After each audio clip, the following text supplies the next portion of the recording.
what are you getting involved when it comes to sustainable procurement? Yeah, I think it's the topic kind of our generation and the topic of our time.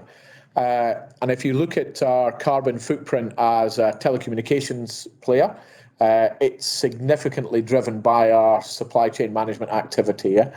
So really, we're highly focused on working with our supply partners to help them reduce and decarbonize their supply chain so that we can benefit from that and our customers can benefit from that. So that's number one, is around decarbonisation of the supply chain and working with our vendor base on that. The second one, which is almost closer to my heart really, is that piece around inclusion and opportunity.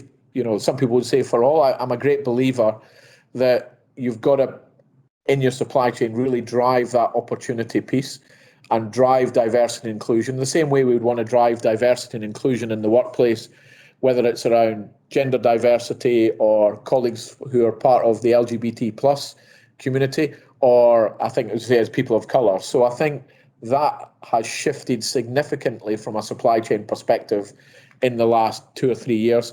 And it's an area, I think, for myself, Rupert, when I was growing up on a small island, it's kind of in the middle of nowhere, and sometimes you lack a little bit of confidence because you see people who are kind of educated in a different way and maybe have had a better start than you might have had. I'm very keen to make sure that everybody has that opportunity to progress, and whether that's, you know, the same opportunity because you're a man or a woman, or the same opportunity because you're part of that community, the LGBT plus community, or whether you're, you know, a black or an Asian person or a person of colour. I think that equality of opportunity is something which I think is just a basic human right, and it's not, you know, it's not the same everywhere in the world at the moment. And I think corporates and procurement people have a little bit of a responsibility to try and address that.